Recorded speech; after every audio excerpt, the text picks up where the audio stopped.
சரவண பவ. வேல் இருக்க வினை இல்லை, மயில் இருக்க பயமும் இல்லை.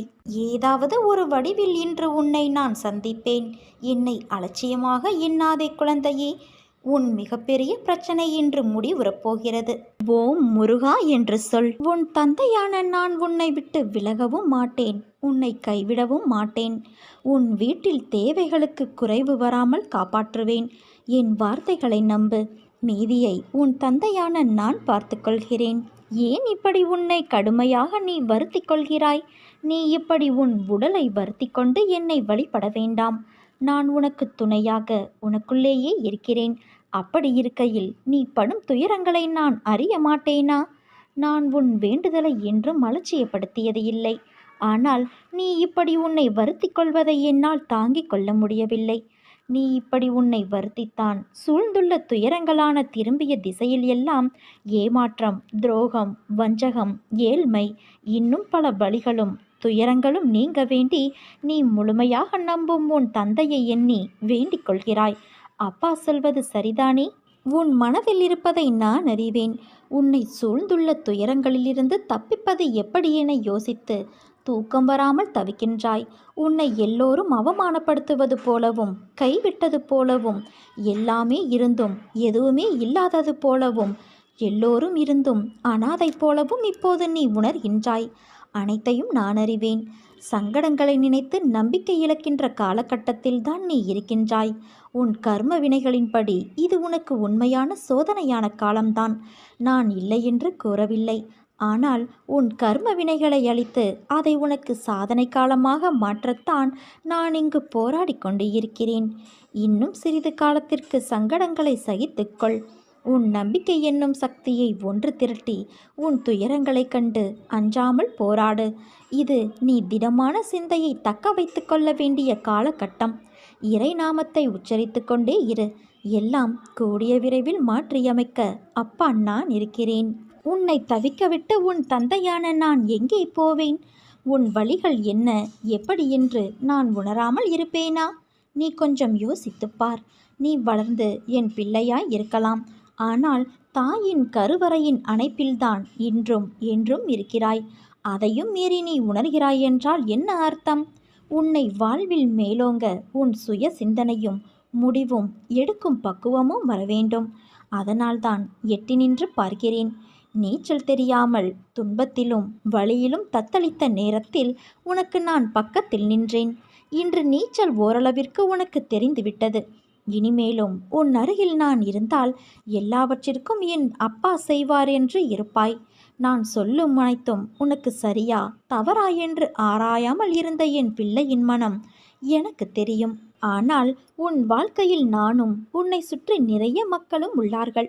அவர்கள் அப்படி இருப்பார் என்ற உத்தரவாதம் இல்லாத போது நீ அந்த மனநிலையை விட்டு வெளியே வர வேண்டும்.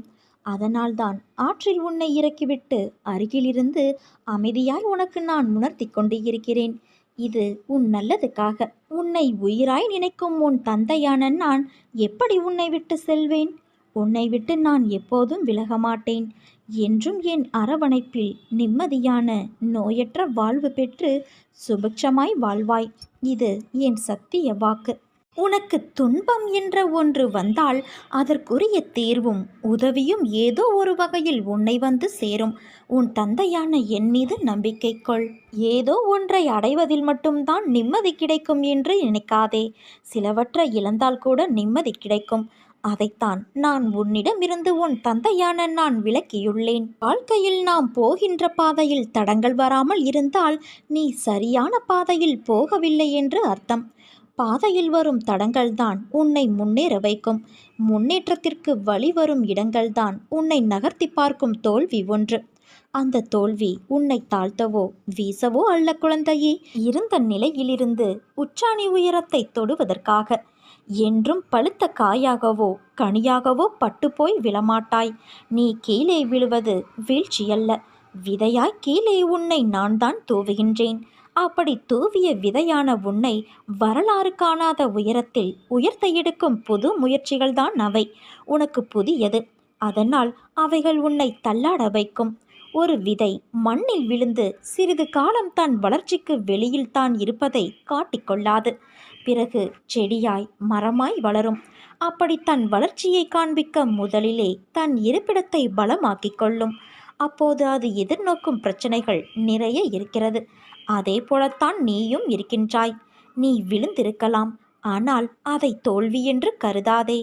எழுந்து வானமாய் படர்ந்து நிற்கும் அளவிற்கு நீ உயரப் போகிறாய். அதற்குத்தான் இந்த சிறிய சறுக்கல்.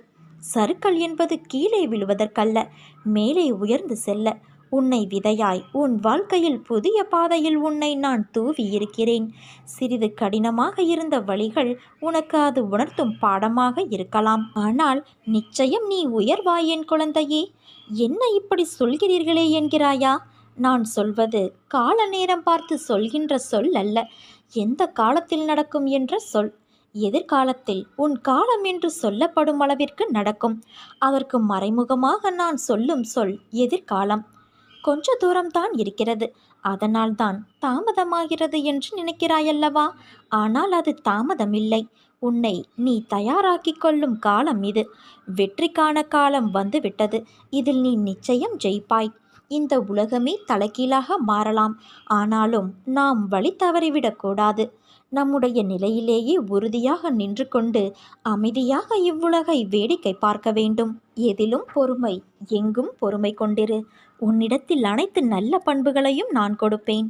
உன்னுடைய கர்ம பலனை நான் கழித்து வருவதால் உனக்கு எல்லாமே தாமதமாகிறது. நம்பிக்கையை மட்டும் கைவிட்டு விடாதே. என்னை நம்பு. யார் கைவிட்டாலும் நான் உன்னை கைவிட மாட்டேன் குழந்தையே. நீ நம்பிக்கையோடு இரு, நல்லதே நடக்கும். அப்பா, நான் என் சுதந்திரத்தை இழந்து பல வருடங்கள் ஆகிவிட்டன. என் வாழ்வில் எனக்கு எப்போது சுதந்திரம் கிடைக்கும் என என்னிடம் கேட்கிறாய். நீ விட்டு சென்ற கடமைகளை தீர்க்கத்தான் பிறவி எடுத்துள்ளாய். உன் கடமைகளை நீ செய்யும்போது உன் சுதந்திரம் இழந்தாய், உண்மைதான்.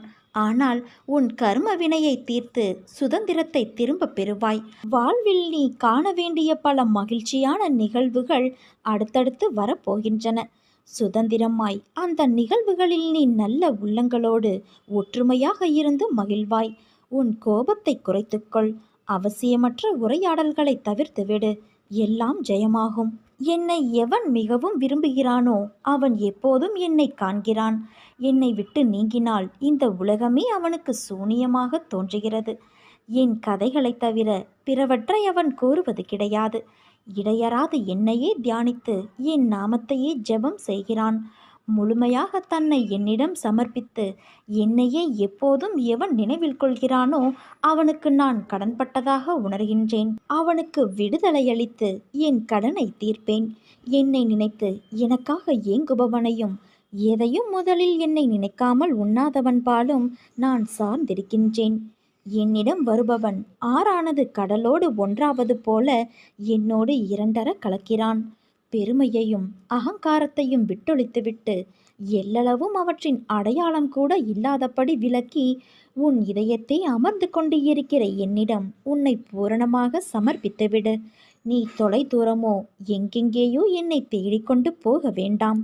உன் நாமத்தையும் ரூபத்தையும் நீக்கினால் உனக்குள்ளும் அதை போன்ற அனைத்து ஜீவராசிகளுக்குள்ளும் உளதாயிருக்கும் உணர்வு அல்லது ஸ்தாபிக்க பெற்றிருக்கும் உணர்வு நிலை காணப்பெறுகிறது. அது உன் தந்தையான நானே ஆகும். இதை உணர்ந்து கொண்டு உன்னிடத்தும் எல்லா ஜீவராசிகளிடத்தும் என்னையே காண முயற்சி செய். இதை நீ பயிற்சி செய்தால் சர்வ வியாபகத்தை உணர்ந்து என்னோடு ஒன்றாகும் நிலையை நிச்சயம் நீ பெற முடியும்.